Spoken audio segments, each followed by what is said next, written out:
आज से बड़ी खबर। अपने जन्मदिन पर मंत्री विश्वास सारंग ने एक अनोखी और सराहनीय अपील की है। मंत्री सारंग ने साफ कहा है कि 29 दिसंबर को वे सार्वजनिक रूप से जन्मदिन नहीं मनाएंगे और किसी भी तरह से पैसे खर्च कर शुभकामनाएं देने से बचेंगे। देखिए ये पूरी रिपोर्ट। मंत्री विश्वास सारंग ने कहा कि पर्यावरण संरक्षण हम सभी की जिम्मेदारी है। उन्होंने सभी मित्रों और शुभचिंतकों से अपील की है कि जन्मदिन की शुभकामनाएं वर्चुअल माध्यम से दे और ज्यादा से ज्यादा पेड़ लगाए। मंत्री सारंग ने स्पष्ट किया कि वे जन्मदिन को पूरी तरह सादगी और वर्चुअल तरीके से मनाएंगे और यथासंभव सभी शुभकामनाओं का उत्तर भी देंगे। मंत्री विश्वास सारंग ने कहा कि सट्टा और गैर कानूनी गतिविधियों में लिप्त आजाद खान पर सरकार ने सख्त कार्रवाई की है। जांच में सामने आया कि आजाद खान क्रेडिट कोऑपरेटिव सोसाइटी भी चला रहा था, जिसके बाद उसकी जांच के निर्देश दिए गए हैं। जांच पूरी होने तक सोसाइटी के सभी वित्तीय लेन देन पर तत्काल रोक लगा दी गई है। मंत्री सारंग ने कहा कि कांग्रेस अपनी हार का ठिकरा दूसरों पर फोड़ना चाहती है। अनगढ़ आरोप लगाना कांग्रेस की पुरानी आदत है। अगर कांग्रेस को कोई आपत्ति है तो वह चुनाव आयोग जाए, मीडिया में आकर सनसनी फैलाने से कुछ नहीं होगा। उन्होंने कहा कि चुनाव आयोग निष्पक्ष तरीके से काम कर रहा है। मंत्री विश्वास सारंग ने कहा कि कांग्रेस केवल विध्वंस की राजनीति करती है और आज वही कांग्रेस का विध्वंस हो रहा है। उन्होंने आरोप लगाया कि राहुल गांधी और कांग्रेस के नेता सिर्फ ऐशो आराम की राजनीति करते हैं। कांग्रेस नेहरू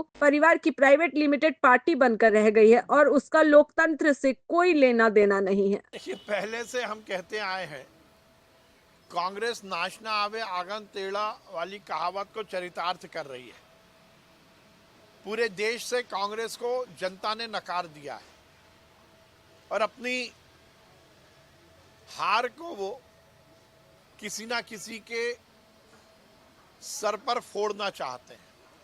कभी ईवीएम को गाली देना, कभी चुनाव आयोग को गाली देना, कभी वोट चोरी जैसी बातें करके जनता को गुमराह करना, कभी चुनाव आयोग की प्रक्रिया पर प्रश्न चिन्ह लगाना।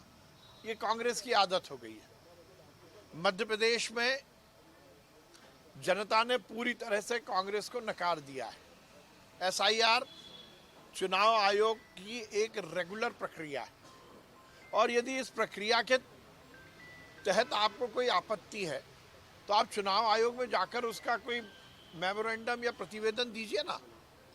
और आपको चुनाव के बाद दिक्कत है तो आप हाई कोर्ट जाइए।